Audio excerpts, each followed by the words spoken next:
All right, I don't want to sound like a boomer on today's podcast, but I have a feeling that's kind of inevitable because we are going to spend a portion of this fucking around on a Friday afternoon talking about something I'm not too familiar with, which is artificial intelligence. AI, not A1, AI, artificial intelligence. What is it exactly? I don't really know the answer to that. If somebody were to say, what is artificial intelligence? I don't know that I can give you a clear and concise answer, but we're going to speak to an expert a little later on today in the podcast to help us explain what it is that's lurking around the corner when it comes to artificial intelligence. Are people excited about this or are people terrified about this? Why you should be a little bit of both. That's coming up. But it is a Friday, a little bit late getting here. I had a dentist appointment today, having a little bit of work done at the house. All sorts of stuff happening since yesterday when we put that podcast into the ether. John, how are we doing? We're doing all right. I'm still a little bit under the weather, but not too bad. I got the Dayquil cooking through my veins. I got my my cup of hot tea, and I'm ready for a Friday podcast. And did you then have the NyQuil at night? If you're doing the Dayquil during the day, did you do the NyQuil at night? This is what I did. After we finished with the podcast yesterday, I was like, all right, I'm done for the day. I went and I took NyQuil because I had a terrible night of sleep on Wednesday night. And so after the podcast, I went downstairs. I took NyQuil at like 2 p.m. and passed out in my bed. Woke up at like 6 o'clock. Wife's home, daughter's home, eat some dinner. Next thing I know, it's like 8:30, and I'm like, well, I guess I should take more NyQuil. Popped in some more NyQuil, and I think that all worked, except at about 4:30 in the morning, my body was like, that's enough sleep. No more sleep. You're up now. So I've been up since 4:30 in the morning. So that's why you got an extra long front row seat this morning. I counted 16 links in there. That's why I was sending you all sorts of stuff and doing all sorts of math with the Section 1904 bank account that we now have. I've been a busy beaver this morning, Darren. All right, good. Well, good. At least one of us is. I'm having one of those stretches where it feels like there's a lot of things happening beyond this, and it's not a great time because you and I are putting out podcasts every single day here at Section 1904. Thanks again to everybody who has subscribed.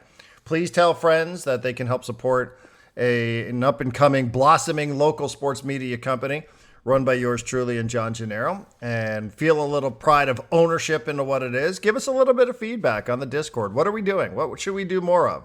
What could we do more of? We would like to hear some of you talk about it. Since you guys own this podcast, you're the ones that are running the show here. So we definitely want to hear from you guys. And thank you again for subscribing, whether you're just going month to month or whether you're paying in advance. It's all great. But I have a game coming up tomorrow, so this is like a really, really short turnaround. I don't know anything about FC Dallas other than they had a couple players sent off this past Wednesday. They're not very good, but I don't even know what's going on with SDFC. They traveled from Vancouver straight to Dallas, so that is a little bit of a disruption in terms of pattern, but this is the schedule that Major League Soccer has given them, so this is the one that they will no doubt not be complaining about, so I'm cramming on that if you could see this workspace. And I do have a house cleaner coming in here a little later on. I'm going to be like, don't touch this area. Have a little bit of work being done on the side of the house. I had to get my oil changed yesterday, John. I was told that I need not one, not two, not three, to paraphrase LeBron James, but 4 new tires for my 2021 Toyota Camry. I know nothing about tires at all. So I was having a bunch of prices tossed in my direction. I'm like, yeah, okay, great. I recognize Goodyear. I think Yokohama's a brand that I should know, and I don't know much about the rest of it, but I don't even know, like, where do you start? Like, you need new tires. Do you just go like, here's the credit card, do it? Or do you go to Costco? Do you go to Discount Tire? What would you do? You know what? Costco's probably the safe one there. I always just go to Discount Tire because my wife is very loyal to brands and she's been going to Discount Tire forever. And so when we got together and she needed new tires and I was like, oh, I should shop around. She was like, just go to Discount Tire, just go. And they have the thing, you buy tires from them. If you get a flat, they'll fix it for free, et cetera, et cetera. So usually I go into Discount Tire and I just talk with the guy for 2 minutes and he goes, I recommend this one. And I'm like, okay, fine. And I do have a vague feeling of being ripped off while it's happening. But at the end of the day, I get tires. They work fine. I drive away. Do you go in there? Do you carry yourself kind of like you do on this podcast? Do you carry yourself with an air of, I know what I'm talking about, and I'm not the sucker in this conversation. So you're not going to push some overpriced tire that I don't really need on me. You're not going to get away with running me around by the nose here, Mr. Discount Tire guy. You're not going to get away with that. Is that your approach, or do you walk in and be like, dude, I don't know what the fuck I'm doing, and I hope you're not going to take advantage of me, but I just trust you because I recognize the brand, and please have mercy on me. The latter, although I'm very happy to hear that I have like big dick energy when I'm on this podcast and just feel confident in everything I'm saying. It's fake it till you make it, man. Everybody in this business operates by the same exact slogan. Speaking of, since it's a Friday and we're kind of not giving a fuck and we can talk about, you're talking about tires. I'll talk with you about the phone call that I got right before we started podcasting. Well, I'm not done with the tire talk yet, Okay, though. fine. Talk about the tires. So let me ask you here. What would you think 4 tires cost? So I did have these priced out at Toyota, and I said, well, I'm going to shop around a little bit. Plus 4th of July right around the corner. I could probably find a sale, right? And I said, I think I'm going to go to Discount Tire. He goes, oh, I'll look up Discount Tire for you. So he goes to this website. He put in a SKU. He said, look, our prices beat that. I'm like, oh, okay. I suppose. I don't think there's a way for you to manipulate this technology. But again, it's an AI episode. So what do I know, John? What do I know? But then I did go to Discount Tire, and I was quoted a price that was a little bit lower than what they were showing me at Toyota. Ooh. Yeah. Well, that's because Discount Tire will give you the 4th tire free, I think is their deal. You buy 3 and... Well, sometimes they do. No, maybe did give me the 4th of July savings, though. Oh, that's if maybe I wanted that's to do, if I wanted that's to go the down current this road. promo. So what would you think? Like, what would you expect to pay? Like, this is something I think people don't even think about. Like, what do you expect to pay if you need 4 tires for a vehicle? I might be crazy high on this, but again, I kind of walk in and I go, I don't know shit about tires. Here's my card. I hope it's enough. I'm gonna go with nice round $1,000 for 4 tires. Somewhere in the neighborhood, $855 at Discount Tires. A little bit more than that at Toyota, but again, the gentleman at Discount Tire on Palm Avenue said he would apply my 4th of July savings on June 27th. Yeah. So I'm feeling like right now, Discount Tire. But then here's the other thing. You can drive up and down Broadway in Chula Vista, and you can see a million different local, like, smaller tire stores. I know. And, maybe they get their tires off wrecked vehicles, and they work in conjunction. What?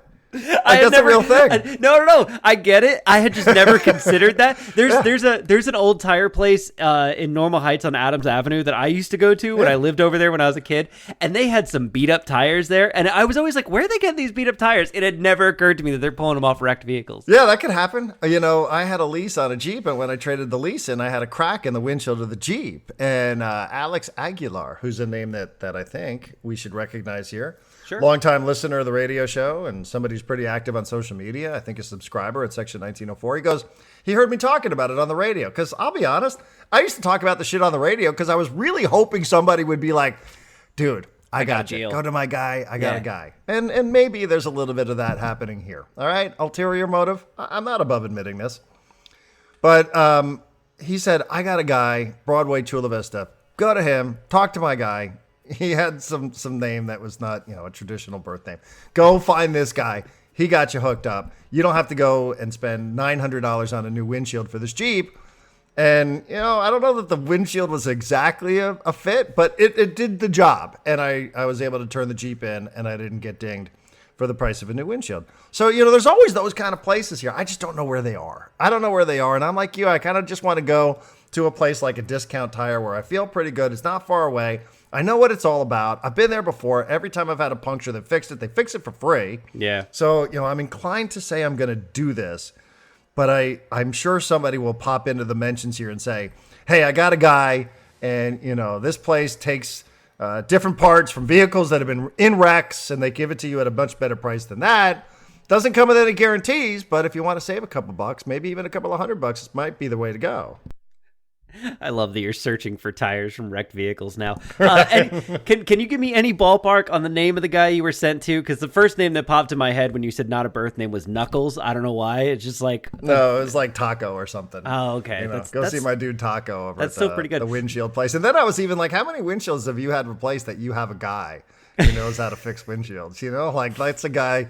Like I got a guy that can help me with a little bit of landscaping. I got a guy that can do a little bit of drywall. I don't know that I'll ever be in a position where I have a guy that can do the windshield. But, it worked, and I would go back there, and I would recommend it again. I know exactly where it is. It's right off Palomar Street and Broadway. So, I drive past it all the time. Like, that dude did the job. But I don't know a place like that could do it for the tires. Yeah, I used to have a tire guy, again, back in a previous life in a previous part of the county, and I had a tire guy because I lived, my parking spot for my apartment complex was in an alleyway, and the alleyway, for whatever reason, was just filled with screws and nails and everything, and so I'd pick one up like once a month and be over there, and they'd fix it for free most of the time. The only time I've ever done the bit where it's like I'm like, man, I've talked to everyone about this thing and it's so expensive, and someone reached out and they're like, I have a guy who can do it for much cheaper, and I know you have a hot tub, and I had purchased a hot tub from Costco, not knowing that you need like a dedicated circuit for your circuit breaker to go to that hot tub. I thought I'd just plug it into a wall, Darren. And so after I bought the hot tub, it was like, I'm getting quotes from, it was like a $4,000 hot tub years ago. And I'm getting quotes from guys who are like, oh yeah, I can install that for you. It's like $1,800. And I'm like, what? Like I paid $4,000 for the hot tub. And finally I had someone who listened to, actually it was Padres hot tub, who called me up and he's like, my cousin does this kind of work. He'll come and he'll do it for like $400 and a case of beer. I was like, done.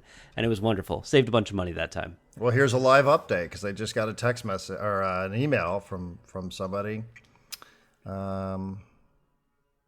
Yeah, Discount Tire is the leader in the clubhouse. So, you think this is all about SDFC and FC Dallas and the Padres in Cincinnati. Will it be Toyota Chula Vista or will it be Discount Tire? Who will win in the battle for 4 new tires on my vehicle? Or will there be somebody else? Because they just sent me an email and they're not going to. That's $100 and something more. Interesting. At Toyota? Yeah. Huh. All right. That's yeah. All right. Can I talk to you about what's been going on in my morning? Let's do it. So yesterday, my neighborhood borders right next to my neighborhood. There's a church and a big church parking lot, and because of the way that all the streets are angled and everything, there's a gate that goes from our neighborhood right into the church parking lot. I suppose to make it easy for people to be able to attend the church from our neighborhood if they wanted to. And we have all sorts of issues with this church. Doesn't really matter. Yesterday, my wife is walking our dog, and she texts me, and she's like, "We're coming home. I hear gunfire," and I'm like, "What?"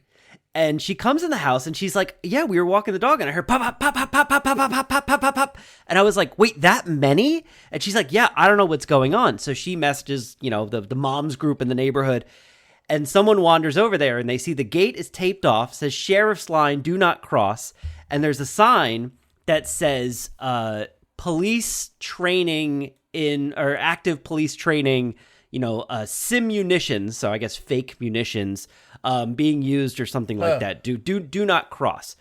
And we're like, what the hell is this? Now, they never informed us of any of this. They didn't call, they didn't write, nothing. No one knew anything about it. So like this mom's thread is kind of like spreading it, going like, what the hell's going on? My one neighbor walks out into his backyard. He's got a back fence. On the other side of the fence is the church. He walks into his backyard. He sees 2 guys in camouflage gear with guns. And he immediately stops. He goes, what the fuck are you doing? Who the fuck are you? And they go, we're ATF. Get back in your house. And he's like, what the hell is going on? So he gets back in the house. And last night, the whole neighborhood's, freaking out. Why didn't they tell us? We're not really against them training, but like, that could have been dangerous, Darren. Like if my neighbor saw those guys and decided he wanted to grab a gun and deal with them because he thought he was being invaded or something, that could have ended very tragically. So while they were all freaking out about it last night, I did the thing that I do, and I wrote up an email, and I sent the email to... a sternly worded email? A sternly worded email, and I sent it to the county supervisor, I sent it to my congressman, I sent it to the mayor of Carlsbad, basically going like, why were we not informed of this? And then I got a phone call right before we started today from the Carlsbad Police Department. And the guy from the Carlsbad Police Department was like, well, that's ATF training. And I'm like, okay. And he's like, yeah, they usually do it at like construction sites so they can practice kicking down doors and breaking windows. I don't know why they were doing it at a church. He's like, but, yeah, they should have informed you. And I'm like, yeah, I agree. I was like, how are we going to make sure that happens in the future? He's like, well, when Carlsbad PD does this stuff, we use the reverse 911. We call you, we send a letter, we make sure everyone knows. I'm like, that's great. How are we going to make sure in the future when ATF pulls this shit that they inform us? And he's like, I don't know. I was like, then why are you calling me? And he's like, do you want me to get ATF to call you? I was like, sure. And while all this is going on, I have this little voice in the back of my head, going back to my, like, I have big dick energy when I'm on this podcast. I had this little voice in the back of my head going, you're yelling at a cop, you fucking moron. Mm-hmm. And that's exactly, I was in my, I'm on my phone, like, screaming at this guy going, I'm not happy. This phone call's not calming me down at all. And I'm like, what am I doing? You are turning into George Costanza. That's what you're doing here. A little bit. You have the tone. You have the mannerisms. Everything about it is definitely just sort of living on the edge of paranoia. Like 24 hours a day. Yeah, I sort of just like accept that sort of stuff. I'm not going to do any traveling with you because we're definitely going to get stopped by Border Patrol. So we've crossed the border together before. Yeah, Darren. no more though. I feel like you're a TSA risk. So I'm just going to mind my own business and just be like, I don't know that guy. Speaking of all of this, speaking of the crux of this, did you see the Yankees bobblehead that they're doing? I did.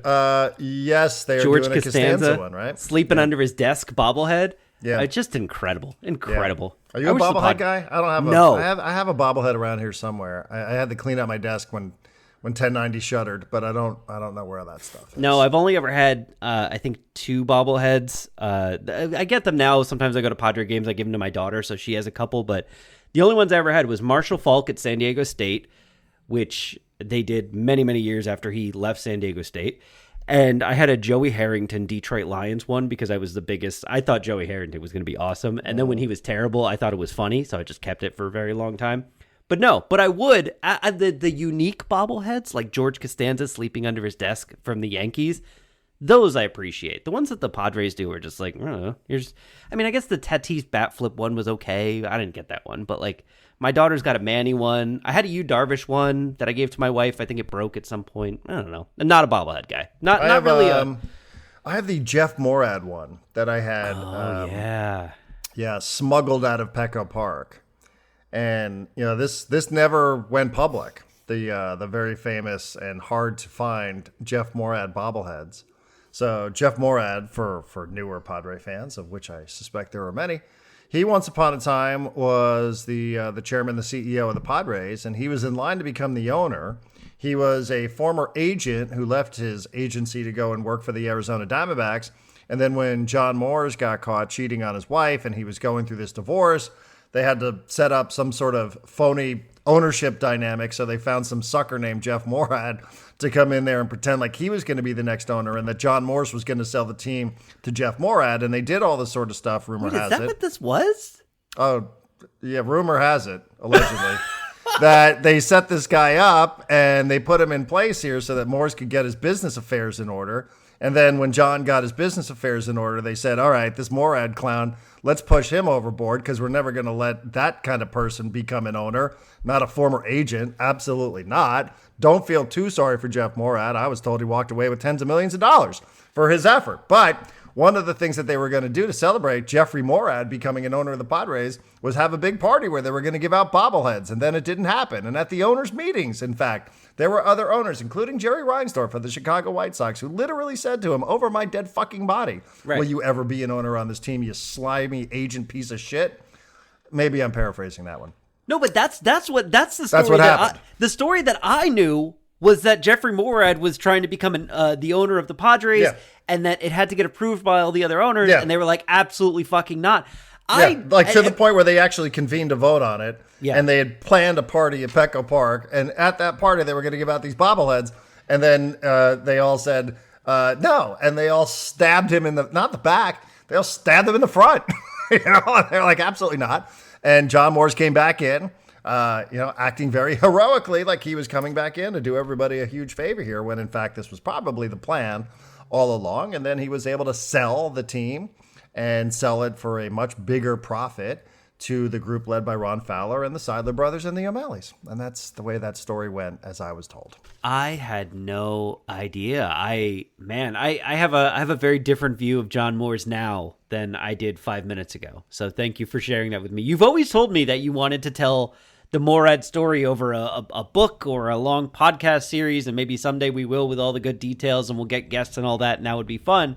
But I had no idea that it was like he was a patsy And this was all just a thing for John Moores to I'm assuming hide money from his wife over the course of their divorce. Or at least, not get dragged into this very, very public, I mean, the stuff is out there. People can find it.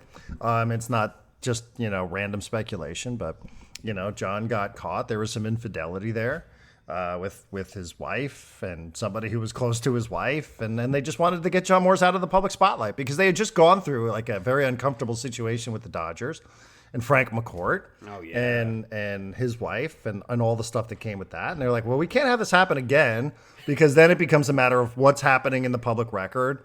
And all of a sudden the players agencies and all of the Players Association guys would love to know, what are the Padres making over there? Like if the Padres are making this, then everybody else around the league is probably making X plus that. Yeah.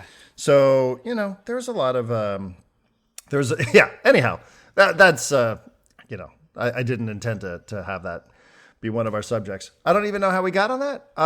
So that's one of the bobbleheads that I have around here somewhere. And somebody literally smuggled it out of Petco Park and delivered to me. And I swear to God, this is true. That it was delivered to me out of the trunk of a car at an Olive Garden in Peoria, Arizona. Like, I have your bobblehead. Meet me at Olive Garden at 8:00 tonight. And then this Padre employee pulled into the parking lot, popped the trunk, gave me the bobblehead, and then drove away. If there was a parking garage in Peoria, Illinois, it'd be at the bottom level of the parking garage. But I don't think there is any parking garages in Peoria. Maybe not even in the Phoenix area. They just spread out. Yeah. Yep. Indeed. All right. Well, John mentioned it. The front row seat is out. I will say, I don't, listen, the Padres are going to play. Everybody else is doing their midseason review and report cards and all that bullshit today. So we're not going to do it. SDFC plays FC Dallas tomorrow. Tune into the broadcast. That's about as much as I can give you there. I do want to spend time on just one story if we can. Wait, before we do that, can I ask you a quick SDFC question? Yeah. Because early in the season, I think it was when they went to Charlotte, there was this whole thing where like SDFC hadn't yet played on turf. They had always played on grass, and Mikey Veras wanted to see how the guys did on turf before deciding who was going to play. And then it was kind of a strange, different lineup than what they normally do. I'm assuming because of how they played on turf. Is that just out the window now? Because like when I turned on that game in Vancouver, the first thing I looked at, I was like, that's not grass. I was like, this looks like the normal lineup, but that does not look like grass in Vancouver. Am I wrong? Was that grass? No, that was turf. Okay. Yeah, that was turf. So now there's no like special lineup for turf anymore. It's just same guys, turf, no turf, whatever. They probably have turf in Dallas too? Kind of running out of options. No, I think that's grass. I think it's grass in Frisco. Sorry, I just got a text message from somebody about something that just happened with the Supreme Court. Ruling allows Trump order ending birthright citizenship to take partial effect. Okay, so that's not the end of birthright citizenship. I literally just got in a fight with my wife about this. Okay, so let's save that for a different show since I don't know what I'm talking about. It's not the end of birthright citizenship for everyone else. It is a bad thing, super bad thing, but it's not the end of birthright citizenship. Okay, I just got a text from a friend who's like, "Oh man, like this is really scary." I was like, "What? Like, am I missing something here? As we're just rambling on about tires and such." It is the end of universal injunctions for anyone who's curious. Okay. So your question was, well, I mean, you only have but so many bodies now, so I don't think you really have the luxury of saying, well, who's going to respond well on turf and who's not. It's like literally, right. I don't have enough players here, so we're just going to have to figure it out. Yeah. Back in Charlotte, you had the luxury of saying, well, we can rotate some guys here and we can give some guys a little bit of rest, and that was really the first spot where you could say, let's see if we have some options here. But now you're kind of up against it. I wonder if maybe I don't know that Alvarado's going to be out on Saturday, but suspect based on what we saw, he probably will be. Yeah, and I don't really know what that means for the midfield. I'm not sure. Well, I wonder if that's a part of the reason why Chucky didn't play. They're saving him for Saturday, or maybe Chucky's going to play. Yeah, that was the thing. I think that was part of the plan. So well, yeah, but I wonder if maybe the plan was a little bit like, hey, he's coming back at lower leg injury or lower body injury. Maybe start him off on grass and not turf. Anyway, that was my question. But yeah, the lack of options probably answers that. There's a story that you linked in Front Row Seat today. It's from The Athletic. Super Bowl halftime performer arrested for Sudan and Free Gaza protest. And I was like, what? A man who held up a Sudanese flag with Sudan and Free Gaza written on it during Kendrick Lamar's Super Bowl halftime show has been arrested for his protest on the field during the February 9th performance. I will remind everybody it is June 27th. Louisiana State Police announced the arrest of, I'm not going to pronounce this right, Zul Karnane Kwame Nantambu on Thursday, 4 months after the event in question. In a statement, the state police say that Nantambu surrendered to authorities, was booked in the Orleans Parish Justice Center. He faces charge of resisting an officer and disturbing the peace by interruption of lawful assembly. Said the police in a statement, the preliminary investigation revealed that during the halftime performance, a performer deviated from his assigned role, retrieved a Sudanese flag bearing the message Sudan and Free Gaza, disrupted the halftime show by running across the field with the flag. Police said that Nantambu had permission to be on the field during Kendrick Lamar's show as one of the dozens of dancers dressed in red, white, blue, and black. However, he was not permitted to hold up the flag, which he waved during Lamar's performance of TV Off with Mustard, the song's producer. I mean, this is amazing. The flag appeared in the background during the halftime show's broadcast. Viewers could see its holder jump from the stage and run across the field waving it. Can I just add in here parenthetically? I didn't notice any of this in real time. Did you? I think I saw a guy hold up a flag, but I don't think I read it or saw anything on it that I was like, oh, he's making a statement. I was like, oh, he's holding a flag. I wonder what that is. Security personnel tackled the performer, took him off the field, police said, after he ignored officers and security staff who told him to stop. They announced that the demonstrator would not face any charges. This is according to Caesar Superdome, the Super Bowl host, though the NFL said it issued the person a lifetime ban from league stadiums and events. This guy got banned by the NFL. You can never go to another NFL game again for what it was that you did at halftime that very few people noticed, I think, other than whatever it was that happened on social media. So why is this happening now? Let's see. Why is this happening now? It's a great question, John. What do you make of this story up until this point? Where did this come from now that it is June 7th? This happened months and months and months ago, and now somebody's facing charges for doing something, like I said, that I think I'm right in suggesting very few people actually noticed. Okay, so this is where my head jumped, and this is how I know I'm old. But also, right now, it's very hard to not look at everything in the context of, what is America becoming versus what is America, what was the America that we knew previous to Donald Trump, right? My first thought with this, when I saw that the guy got arrested, was to look up, did Sinead O'Connor get arrested when she ripped up a picture of the Pope on Saturday Night Live? She did not. Does the name Michael Portnoy mean anything to you, Darren? I think so, but maybe I'm confusing the last name with a different Portnoy. Maybe. What if I said the words soy bomb? No. I'm further away from it. Okay, so the 1998 Grammys. Very similar to this. 1998 Grammys, Bob Dylan is performing. And one of the people who was hired to be a background dancer for Bob Dylan, halfway through the performance, rips off his shirt and has painted across his chest and back the words soy bomb, which I remember watching in real time, and everyone was like, is that guy trying to tell everyone that he's got a bomb? It was legitimate, people freaked out. You know what his punishment was for that? For making a political statement about soy and eating meat was nothing. He didn't get paid his $200 that he would have gotten paid to be a background dancer. That's it. I think they said that he was banned from performing at the Grammys in the future. I think we used to look at these types of big political statements on national TV and go okay, you can't do that, okay? Don't come back. You can't do that. But to actually put the guy in a jail cell is insane. What country are we in? Right. And didn't something happen at Petco Park during the 2016 All-Star Game? Didn't somebody hold up a sign? I don't remember exactly what it was, but now that you're saying this sort of thing, I'm starting to think, I think we have seen some people do some stuff that, you would say, I think is kind of in the same, it's kind of in the same sentence as what it is that we're talking about with the halftime performer. I remember Jason Mraz did the opening day national anthem, and I don't think this became a real issue, but I think people I know that worked for the Padres were worried that it was going to become an issue. So when he did the anthem, there's that line in the national anthem, lots of bombs in the air. Yeah. And he changed the lyrics, and I don't remember exactly what it was that he did, but he did do something to change the lyrics instead of using the word bombs. He said like love in the air or something. Wait, you're talking about the 2016 thing? No. I'm talking about Jason Mraz. One year he did the opening anthem at Petco Park. Okay, opening day anthem at Petco Park. But we just saw something similar happen up at Dodger Stadium as well, right? Where there was a performer who was invited to do the national anthem, and she did the Mexican anthem. Okay, is that a form of protest? I don't know. I suspect it's probably not exactly the same thing. The NFL issued a statement about this, which I think is, it's just such an NFL statement.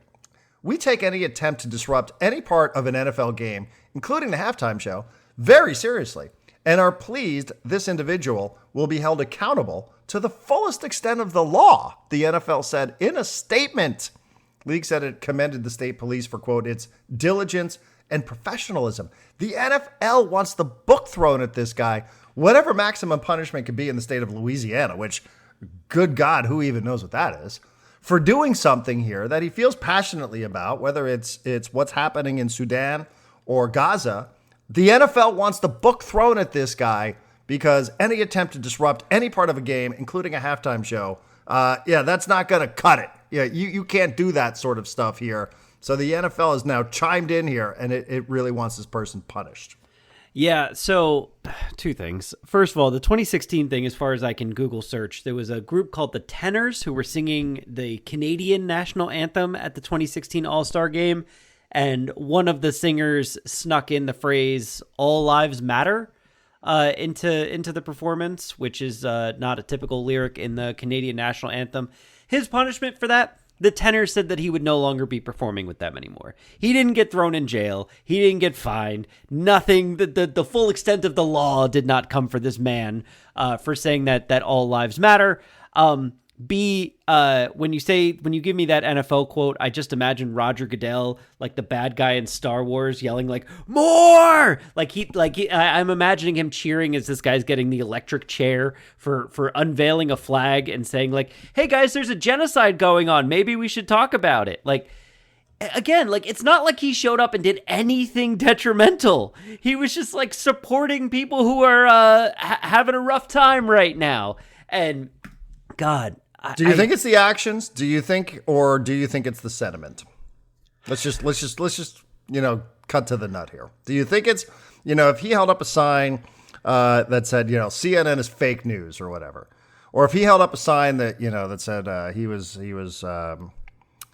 maybe this is a third rail. I shouldn't go here. But if it was pro-Israel instead of pro-Gaza, or if he was in favor of trans, I don't know. I'm just trying to think if it was another political message that wasn't specific to the messaging that he held up. Do you think that this becomes a story?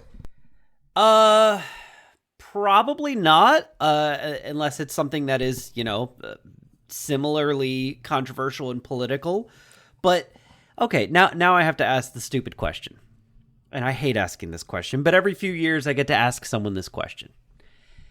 If Justin Timberlake was not intending to rip Janet Jackson's top off for her boob to fly out during the middle of that Super Bowl halftime performance, what was he grabbing at and what was he doing?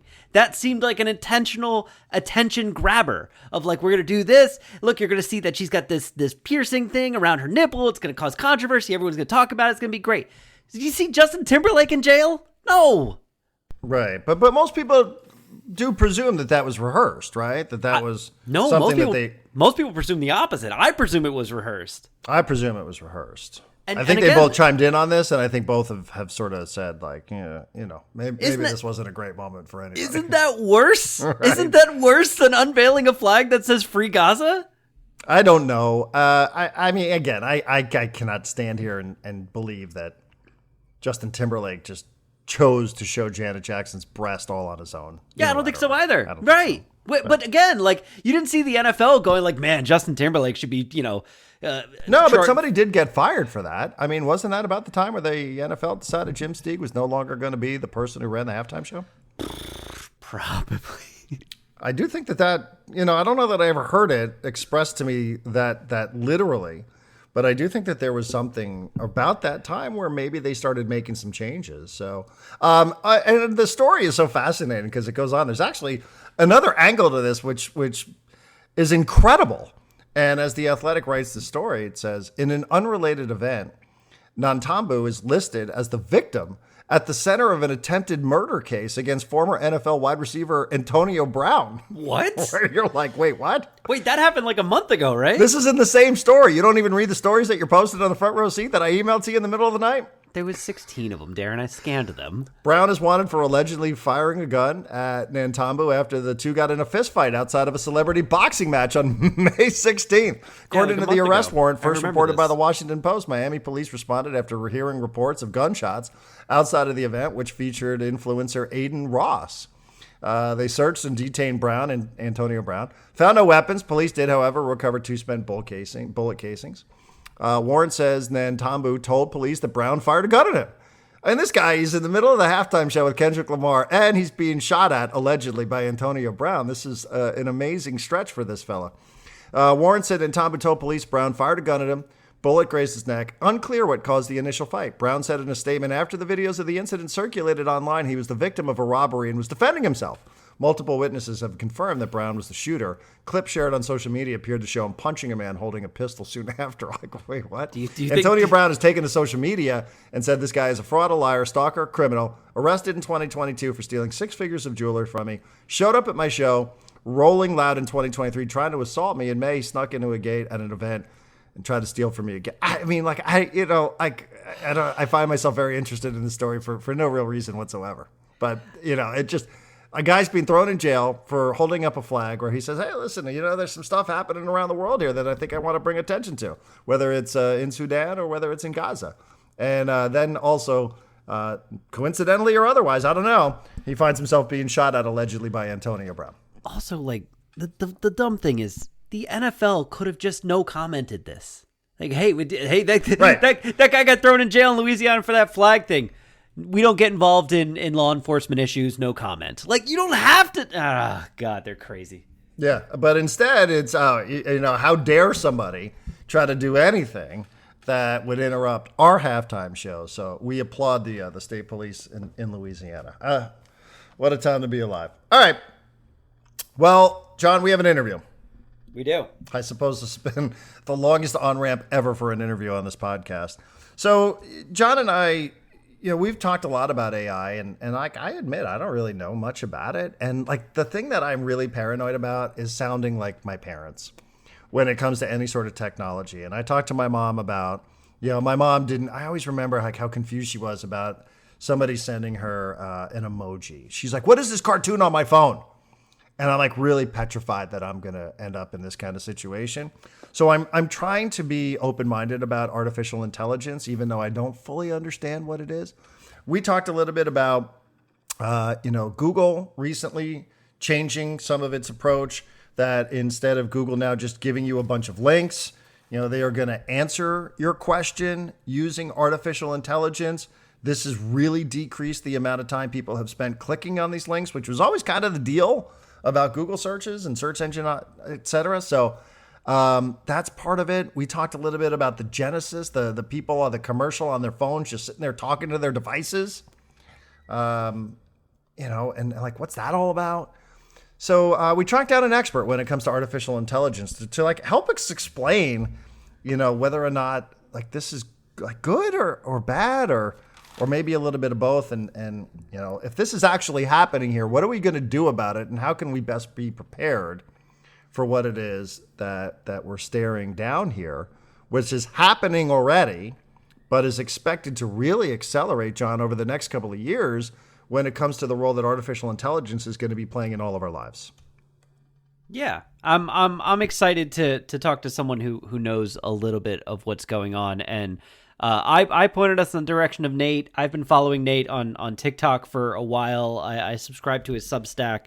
I feel like no one has a better handle on what is happening, which is funny because even Nate will admit that when he has a handle on what is happening, 2 days later, it's kind of out of date because that's how fast this thing is moving. I don't think you sound like a boomer, Darren. I think we're all kind of experiencing this together as far as how quickly AI is just becoming a major part of our lives. Well, okay, I'll give you an example. Recently, you and I and we were watching, a video. So Lee Hacksaw Hamilton went on John Quintera's YouTube show. Yeah. And, we watched it. We thought, okay, maybe there's something here. Because he said, oh, we're going to talk about the state of sports radio. I was like, all right, maybe they're going to start smoking people here. I don't know. Right. And it was, it's fine. It just wasn't anything that. But the point I'm making here is, Quintero then says, well, I'm trying to get Philly Billy to come on here. But the problem with Philly Billy is he doesn't have an email. And I'm like, oh, man, like that sounds familiar. Having worked with Philly Billy, it was a problem in the office that Philly Billy didn't have an email because people would try to get in touch with the show for sponsorship and other stuff. And Billy would be like, yeah, I'm not doing email, So, that's not really the place I think you want to be. You can sort of laugh and be like, oh, that's the charm, but it's not. And in a workspace and in a work environment and in an industry like this, or like a lot of other industries where it's constantly evolving, you don't want to be that guy. And I'm not saying that was the reason why Billy got fired, but it didn't help that he wasn't doing that sort of stuff. They didn't tell me why. But, that's an example of like where you don't want to be. So Nate Jones is an artificial intelligence advisor, expert. He has a website, natebjones.com. He does all sorts of stuff. He's hiring, it says on his website. He has a Substack. He can help you with your, how does AI impact your career? How does it impact your business if you're a business owner? It's worthwhile to try to hear from somebody who's an expert. So John and I had the chance to chat with an expert, an actual expert, and here's our conversation with Nate Jones. All right, well, let's say hello to Nate B. Jones. You can find him online, natebjones.com. You can read all about what it is that he has to offer. I love the way he phrases it, a compass in the age of artificial intelligence. And Nate, just to give you a little bit of a background, the whole reason why we even started this conversation is we started talking about Google searches recently and how Google now, if you're searching for some sort of content, we're in sports media, so we're searching for things, trying to do a little bit of research. And it used to just give you a whole list of links that you can go and try to do your research. Now we're getting these Google overviews. Sounds like a lot of the research and a lot of the clicks are down upwards of 60, 70, 80%. Good thing, bad thing, we're not really sure. Should we be excited about the future of artificial intelligence or should we be petrified? I think it's a little bit of both, right? If you're being honest, there's definitely a lot to be nervous about and there's a lot to be excited about. And I think the reason why I keep sort of telling the stories about AI that I do, and I keep looking into ways to make AI useful, is I have a pretty strong conviction that whether the future is scary or not is kind of up to us. We are the ones who are going to use AI. We're going to decide whether AI is something that is useful and how it's going to be useful and what tools we're going to use. And that's all happening in this historical moment. It's really, really interesting.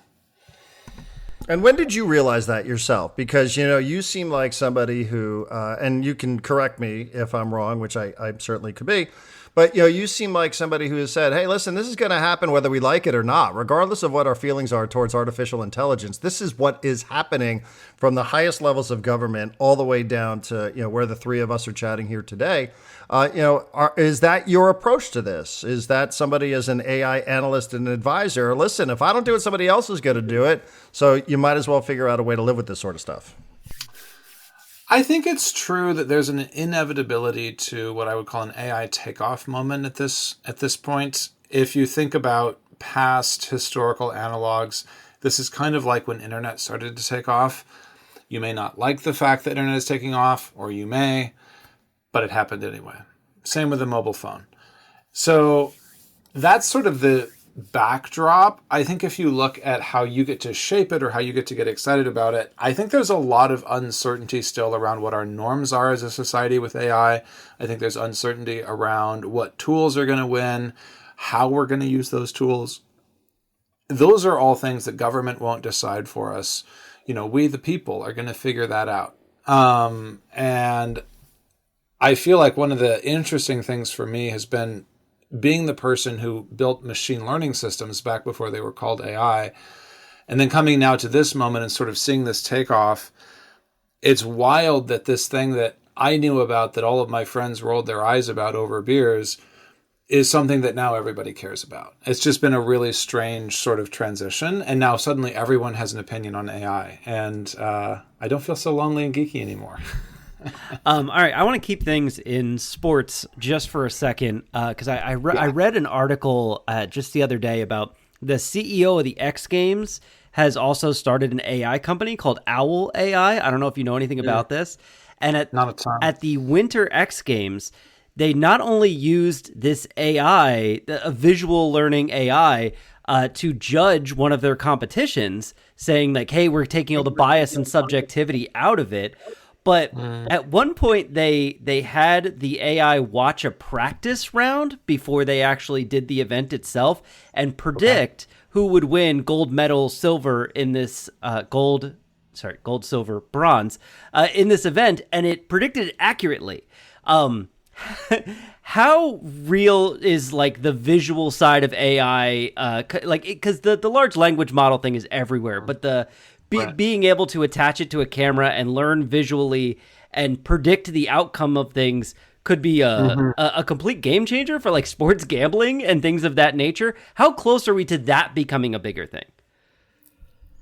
I think it's happening now. Like you're seeing it happen, right? With the X Games scenario you described. I saw another one earlier today where someone had used Mid-Journey video and taken, I think, a photograph of himself lifting weights and then used video to bring the right motion to life of what he needed to look like lifting so his form was correct, and then had it factor in the fact that he had a previous injury, I think on a shoulder or something. That's going to become very common. That's not going to be unusual. Having something that is able to sort of cater to exactly what you're looking for from an exercise perspective, it's going to be everywhere. I think what I wish people would understand that they don't is that it's not really magic. It's that we've figured out a way of learning from data that works for words, it works for images, it works for just about everything we throw at it. And so all these machines are doing is they're able to ingest vast amounts of data. We don't have to go to the same trouble we used to have to go to of labeling everything and making sure that everything was neat and organized. It will take a lot of unstructured data, and it's able to learn from that and produce results that it thinks are useful to you. And it turns out that the world is a very patterned place. And so all we're discovering, as you discover with the X Games, is that, well, there are patterns. And if you have the eyes to look, you can see patterns in practice that show up in championships. And is this in what you're just describing there when you're talking about patterns of behavior, is this something as simple as, the type of stuff that's recommended for us on YouTube TV, right? Something that maybe is happening to people who are listening to this podcast who think that they're not being influenced by artificial intelligence. Or, for example, you worked for Amazon for a while, right? Yeah. So, you advised Amazon. So, I would think that also is something that people probably participate in without maybe fully realizing that they're sort of up to their ears in artificial intelligence. I actually would go a little farther and say something maybe slightly provocative. My suggestion to you is that the first example we have of misaligned artificial intelligence, or artificial intelligence that doesn't largely serve human goals or human well-being, are the artificial intelligence algorithms that drive addictive behaviors when it comes to viewing content online. A lot of the social media algorithms have them. And goodness knows, like, it feels ironic for me to say that because I know that I have found many people through those algorithms. I try and be useful with the time that they are giving me. But I also recognize that for a lot of people, the algorithms themselves are driving behavior that they feel is compulsive, that they feel they don't have control over. And that's an example of misaligned AI. And in a sense, I worry more about that for my kids than I worry about, them chatting with ChatGPT.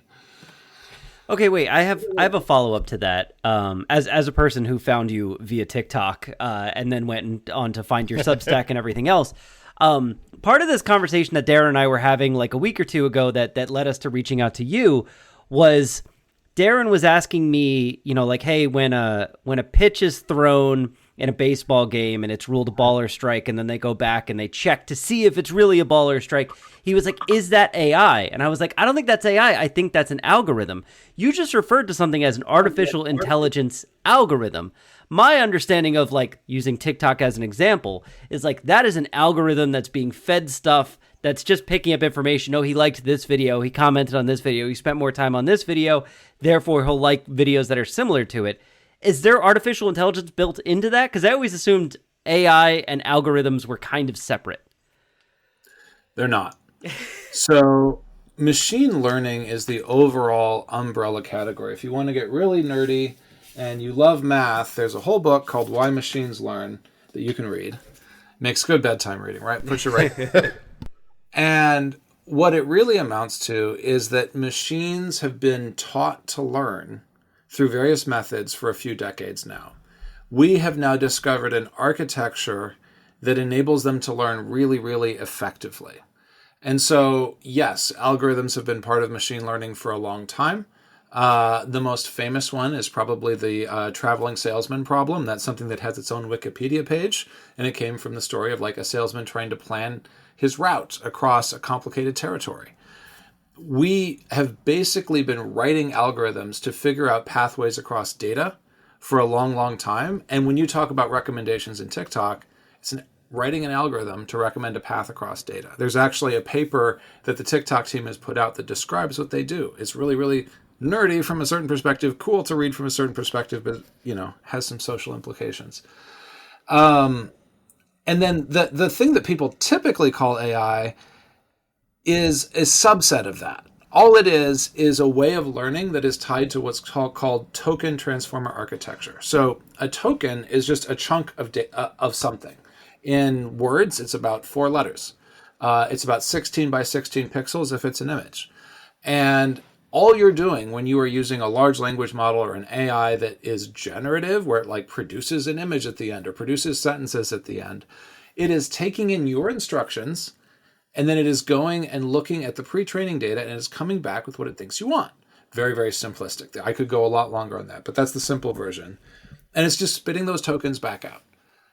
And that is also, it's not that it's algorithmically determined. So I think you may be asking, is it predetermined? And the answer is no, it's probabilistic functionally. But it is based in the same machine learning heritage that we've had for 60 or 70 years. Nate, things are happening obviously very, very quickly at warp speed. It feels, from where I sit, at the very least. Obviously, we're in two different spots here, but by a lot of projections, it seems like the real seismic changes are maybe coming in the next 2 to 4 years. How prepared do you think people are for what the future is going to look like in 4 or 5 years? Well, not at all. I have lots and lots of folks that I know, and I'm the weird one. Right? I'm the one that's like, AI is going to be a thing. And for the most part, the reaction sort of split into 2 camps. There's the people who will denigrate AI, who will say, well, AI is just a fancy calculator. It's never going to amount to anything much. And increasingly, that feels to me a lot like a form of denial. Like they're very uncomfortable with the alternative, and so they just need to keep reiterating it. And then there's the folks that just don't even think about it, right? They go about their daily lives. Their boss hasn't asked them to use AI yet. They're not thinking about the uses for AI that might be beneficial. Like, I have a baby. Working out exactly what morning nap schedule looks like is something I can talk to ChatGPT about. It's very useful. And so there's lots of things that, like, if you think about it from the perspective of AI as a default OS for your life, and it will make your life easier if you let it, you suddenly come up with these questions to ask it. And if you don't, it just seems useless. And how can people, aside from going to your Substack or going to your website, and I know that you do this, you do offer advice for people and career advice and personal advice, but how can people be better prepared from all walks of life? There's a lot of people in commerce and industry who feel like, maybe their professions are going to be on the chopping block in some capacity. They'll be replaced by a robot or some other form of intelligence. But how can people better be prepared? I don't know that they will take the advice, but how can they be better prepared for what it is that's around the corner?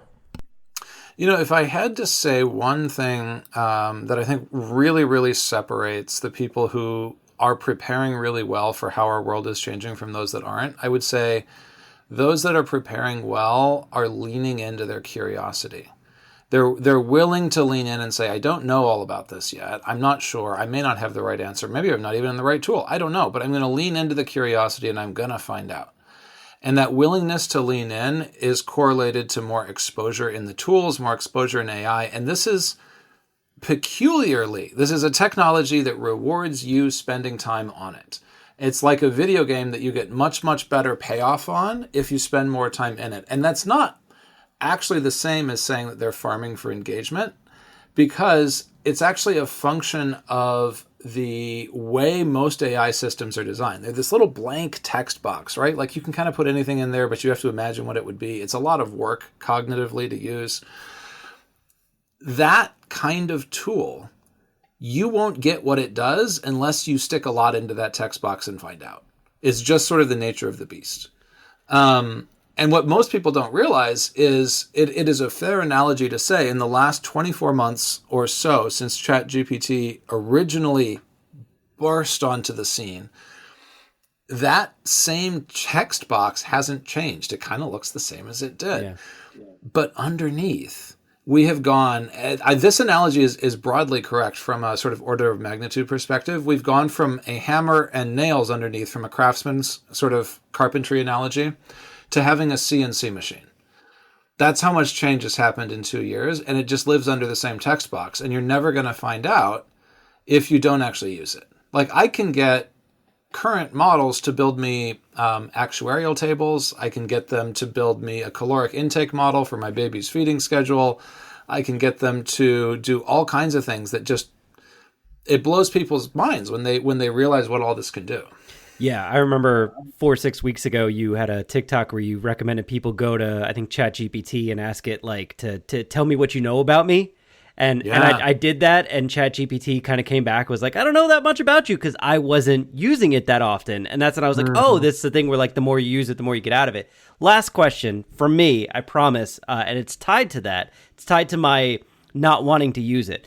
A lot of times when I do use AI for something, the response I get, if it's like a public-facing thing, is like, oh, was that worth drying up all the lakes in the world? And this is going to be a climate change disaster.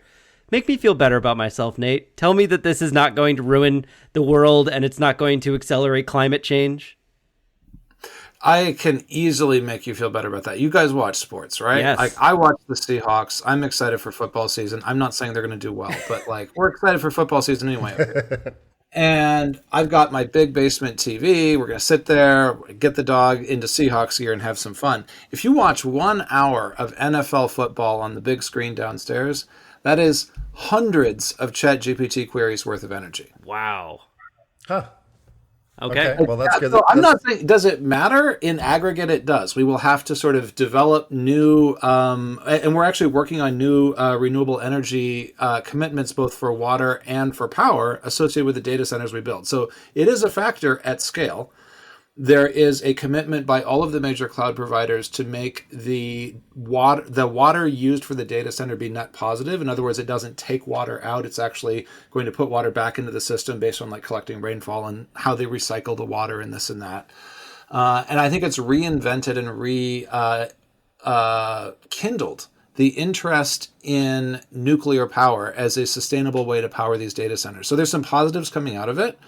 It's not that it doesn't matter. It's that it doesn't matter relative to most of what we do. A hamburger, from a carbon footprint perspective, hundreds of times more than a ChatGPT query. Yeah.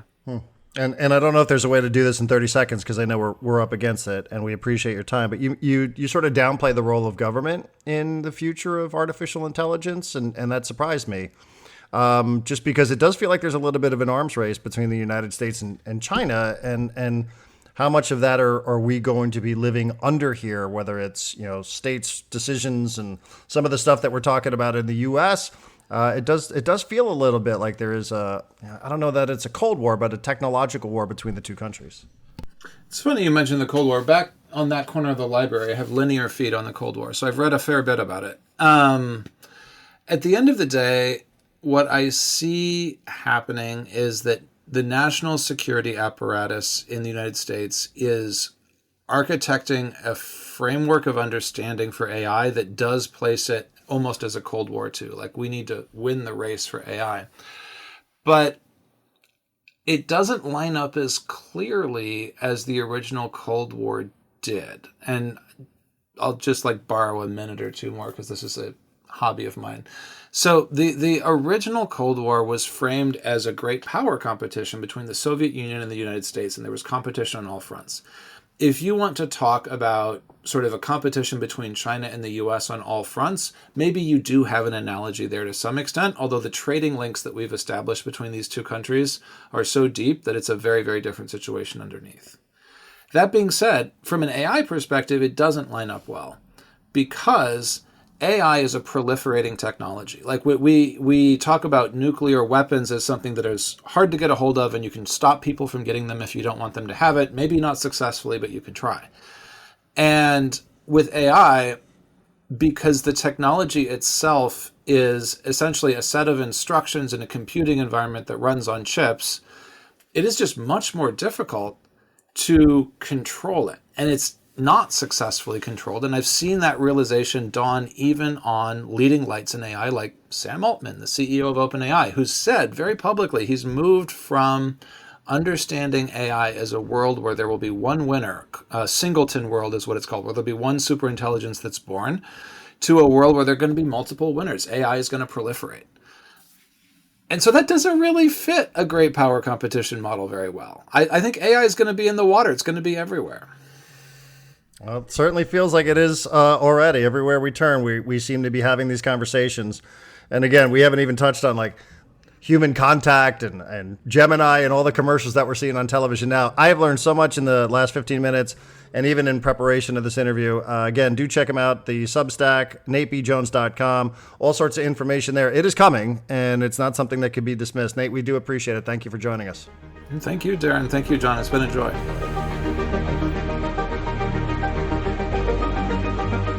All right. So do you find yourself, thanks again to Nate, do you find yourself more, are you excited? Are you scared? Are you, what's your overall feel towards what AI is going to do for us? I feel like I understand AI a little bit better. I'll explain that in a second. I'm pleased that Nate calmed me down. My climate change fears about using AI. Basically said it's not as bad. It's not even as bad as watching a game on TV. So and he encouraged us both and everyone listening to use it more often. So I think I'm going to try and do that for a little while and see if it's good. But here's my understanding of AI based on that conversation, and it's comparative difference to an algorithm, because this whole started with like, what's the difference between algorithm and AI, right? An algorithm is you take a lot of information, you organize it in a way that the system can search through, and then the algorithm searches through that and, it puts different weight on different parameters, right? AI is you don't have to organize the information. You just throw tons and tons of information at it. It will organize it itself, and then it will find the answer to whatever your question is. The danger, there's two questions that I didn't get to ask Nate. The danger in letting it organize the information itself and not even really like feeding it anything specifically, just going like, here's all the information that the world has, search through it, is that when it doesn't have an answer, AI tends to just make shit up. Like there's a bunch of examples of AI just making shit up, these chatbots just making up answers that have now gotten into like the legal profession where cases that don't exist are being cited as precedent and stuff like that. That's super dangerous. But the other question, and this was sent to me by actually a Section 1904 member who was like, hey, like if you guys are talking about AI, here's the topic I'd like you to dig into, which is we're getting to the point very, very, very, very quickly where it's going to be impossible to tell the difference between something that is fake and something that is real. And in theory, the way to deal with that in our culture and our society and our country is for the government to put some sort of legal regulations on things. If you create something that's fake, it needs to clearly say that it's fake, otherwise you can be sued or something like that. They haven't done that. They don't appear they're going to do that. There's a lot of these like AI CEOs that are pouring money into the Trump administration just so that they don't get regulated like that. Mm-hmm. But like, it's really scary, not just to think about AI like making stuff up. That's scary. The scarier part is to think of how fast we're getting to a point where reality is not guaranteed to be reality, and there's no regulations to help us navigate that. Right. I mean, it's to the point, like you said, where and I didn't want to turn it into a political conversation, but I think, even a casual observer, you've heard the term the big, beautiful bill, right? And Yeah. There's lots of things that people hate about it. There's some things I think people probably like about it. But one of the details in there is that, what the administration is calling for here is 10 years where there will not be any states' rights when it comes to regulating artificial intelligence, right? So, now again, politically, that probably flies in the face of what people think when it comes to rights and states' rights and federal. But in a way, you wonder, like, does it have to be that way? Whether it's this administration, which some people are politically inclined to believe, whatever it is that they suggest is wrong, right? Like, I'm probably mostly in that camp.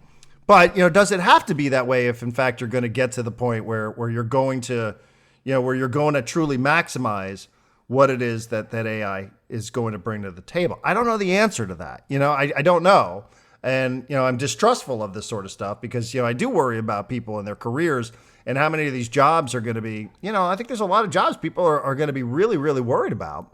And you just heard what Nate said. Like, are people prepared for this? No. Like, no, we're not prepared for when this thing really accelerates, which is expected to be over the next 2-3 years. So, I don't know about that like for 10 years of moratorium that no state can do anything with some of the AI advances that's expected to start coming here quickly. And it's distrustful because you see some of these, these high profile people, they're at the inauguration, all that sort of stuff, they're contributing.